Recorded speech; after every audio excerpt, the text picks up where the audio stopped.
Even though we're celebrating the Independence Day weekend, patriotism seems to be taking a hit. Take a look at this new Fox News poll showing only 39% of Americans are proud of their country today. That's a steep drop from more than 50% who were proud back in 2017. And it was 69% in 2011.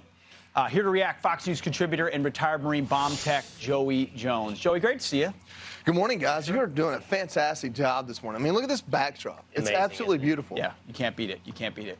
What do you make of this number, Joey? I mean, it's not surprising. Listen, be the most judicious person you can. You have a group on the left, progressives, and their idea of nationalism, their idea of Americanism is rooted in grievance. And you have a group on the right, conservatives, and their idea is rooted in responsibility. And neither one of those groups are being fulfilled right now. If you're a progressive, you look at the prosperity of this country and you go, yeah, it's just because we're oppressed. That's millennia of oppression or centuries of oppression that is a result of prosperity. If you're on the right, you're going, man, you're attacking everything that makes us prosperous. Those two groups are incredibly unhappy right now. The problem is there's so much more to this country than those two That's what I was ideas. going to say, but pride is something deeper than, oh, I don't like what the Biden administration is doing. You know, I mean, I would still say I'm proud of my country. If you're a conservative and you have you see corporate media and corporations taking in the wokeism, the CRT, and all of that, what you think is it's becoming mainstream. Like, that's what most Americans are thinking, because that's why we see it every day. That's going to be disheartening. Yeah. If you're on the left and you see these three major Supreme Court rulings, that attacks what you think this country should be. So I'm being judicious. I'm not pointing it one way or the other. Yep. And so both sides are downhearted over these fringe issues that do not define us at all. The poll backs up Joey's interpretation. It shows that people on the left and the right are polling at lower numbers than you've seen in the past, which is disappointing because of what I agree with what you have to say, Pete. Pride and disappointment are two separate things. You can be disappointed in the moment, but you would hope that wouldn't sacrifice pride over the idea. But you know what the solution is? People like us telling the appropriate story, coming to West Point, a living, breathing museum of memorial of what it takes to fight for those freedoms and have them. People like us sitting here and bragging on the amazing history and trajectory of this country. There's nowhere else in the world we could sit and have this conversation and say whatever we want to about our leadership. There's nowhere else in the world we could go out in November and change it the way we can. That is absolutely true. I will say yesterday it was interesting when I was on Fox and Friends.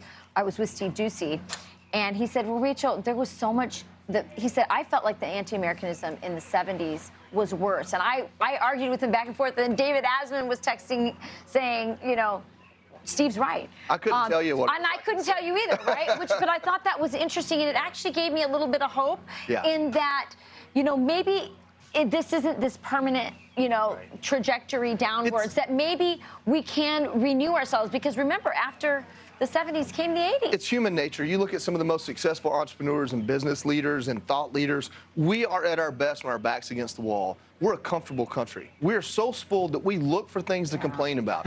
We're in a country that the poverty level comes with meals and a cell phone.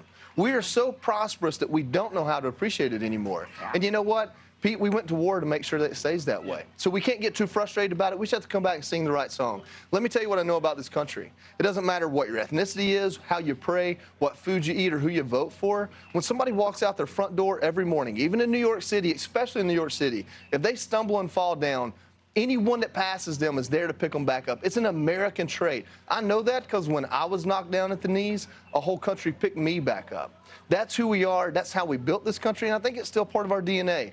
I hate to be an annoying optimist because I get mad too, but I'm so thankful, and just this country means so much to me. I'm so grateful to be a part of it. I think we have to celebrate it. This poll may be disheartening, but let's look at it as an opportunity to fix it. What a wonderful It's a great message. Independence Day weekend. Great message. Which is why you're a perfect person to be hosting. Yeah. On what do you got? We're on the channel on Sunday night for a West Point Independence Day celebration, and you'll be on Monday night. Monday Night Live, 8 to 10. I've got Carly Shimkus, Kayleigh McEnany, and Lawrence Jones leading the way. I'm just there providing support. We each went and did some fun things to highlight the amazing culture in this country and how patriotic we really are. Tune in and have fun with us. Yeah, we're definitely tuning in for that. What a great message, and I sure hope you're right. And I think you might be. Well, I heard this out with your husband last night, so I know I'm right.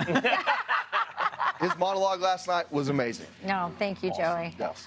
I'm Steve Ducey. I'm Brian Kilmeade. And I'm Ainsley Earhart. And click here to subscribe to the Fox News YouTube page to catch our hottest interviews and most compelling analysis.